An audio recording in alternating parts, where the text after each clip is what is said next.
Vamos registrar as primeiras mensagens da galera pelo WhatsApp da Itatiaia. Primeiro torcedor que participa conosco pelo 996519657. Vamos lá. Fernando, Juiz de Fora. Esse Cadu não tem a menor condição de ser jogador profissional de futebol. Vamos Galo, mas com Cadu não dá. Abraço pra turma de Juiz de Fora. Muitas críticas quanto ao Cadu, inclusive aqui no YouTube também, Itatiaia Oficial e no Itatiaia Esporte. Como você percebe individualmente as atuações dele, Natália? Não tem ido bem, é verdade. As críticas se justificam, mas elas precisam levar em consideração alguns fatores. Como, por exemplo, a pouca experiência do profissional. Para mim, um outro fator que é determinante, tá jogando fora de posição. O Cadu, quando ele passou a ser relacionado, vamos fazer um exercício de memória aqui, Cirilo. Ele era considerado uma alternativa como um centroavante dentro da área, certo? Sim. Uma alternativa ao Hulk, pro ataque, em determinado momento. Com o Milito, ele passou a jogar pelo lado do campo, mas não como um ponta. Depois ele passou a jogar pelo lado do campo como um ala, que é uma função um pouco diferente, principalmente sem a bola, né? Você tem um pouco mais de obrigações defensivas. E é um Cadu que está com dificuldades, claramente, para se adaptar a esse novo cenário. E aí, acho que pesa também em algum momento a pressão, a inexperiência, às vezes confunde acelerar o jogo, dar dinamismo ao jogo com pressa, né? Recebe a bola e parece que rapidamente quer se livrar dela. Reparei também fazendo isso em alguns momentos o Paulo Vitor, no momento ali que o Atlético estava sendo bastante pressionado, sofrendo, logo depois da expulsão do Rabelo.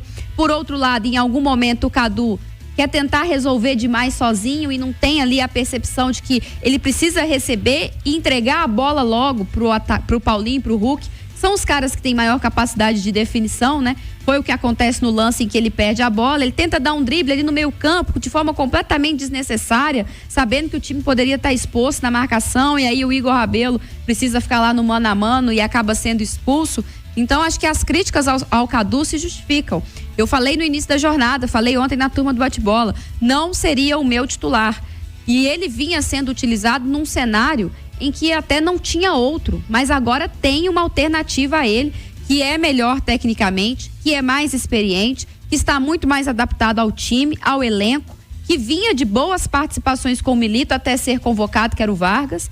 Então, neste momento, a presença do Cadu no time não se justifica. As críticas, elas precisam acontecer, a presença dele no time titular precisa ser revista, mas também a gente tem que considerar a pouca idade, a função diferente, a inexperiência, porque neste momento que o time todo está sem confiança, que o time todo está pressionado, isso acaba tendo um peso ainda maior, né?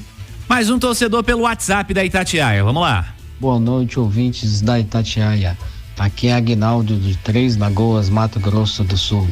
Será que o Palácios ou o Vargas não são melhores opções para entrar de titular nesse time do Atlético que o Cadu? Será que o Cadu está mostrando um futebol mais vistoso que eles nos treinamentos? Obrigado pela audiência, Aguinaldo, né, participando com a gente. O Palácios hoje entrou no segundo tempo e o Vargas também. Temos comentado um pouquinho aqui sobre isso, né?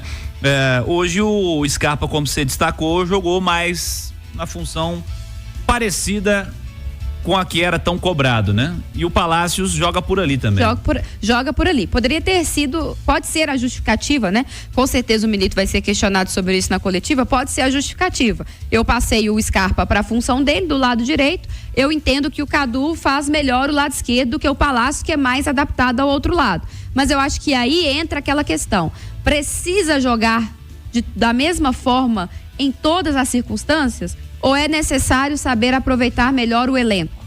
Hoje, para mim, talvez não tinha necessidade de jogar com um ala tão característico, aberto no campo. Talvez jogar com um atacante como o Vargas, de mais movimentação, que construiria o jogo até um pouco mais por dentro, que faria uma diagonal, do que necessariamente um cara de ala correria pelo lado do campo. Retomo o questionamento.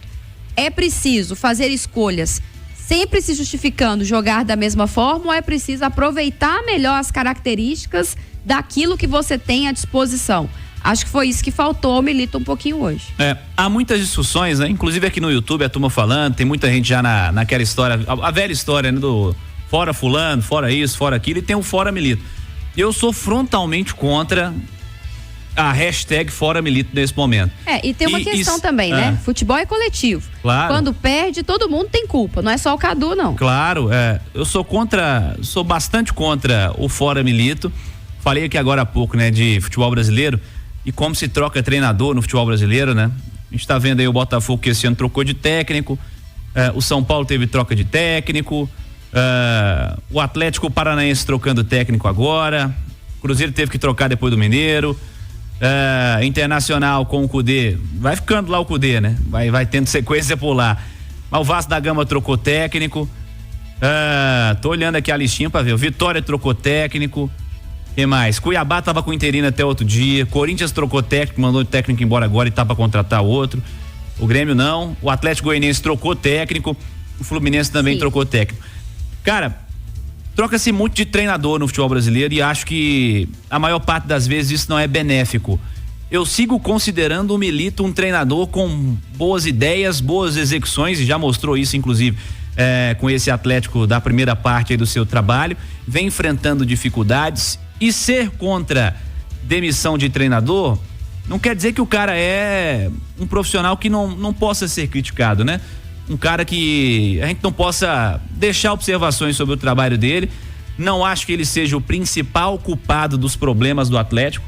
Eu acho que há uma série de problemas que tem que ser depositados, tem que ser colocados em cima dos jogadores que estão talvez lutando menos, né, que tem que ser colocado em cima do treinador, que parece que só sabe jogar de um jeito, ou melhor, que só quer jogar de um jeito, né, de uma maneira. Quando o Atlético estava aí com uma série de desfalques, era um Atlético que tentava ser da mesma maneira, e é um Atlético que teve oportunidade já de tentar se adaptar a um cenário diferente, tático, né? Um cenário de mudanças, porque as opções que ele tem não forneciam a ele as mesmas características que ele tinha para fazer aquele trabalho sensacional que ele fez no começo, que ficou uma série de jogos aí, se eu não me engano, 12 jogos, com 8 vitórias.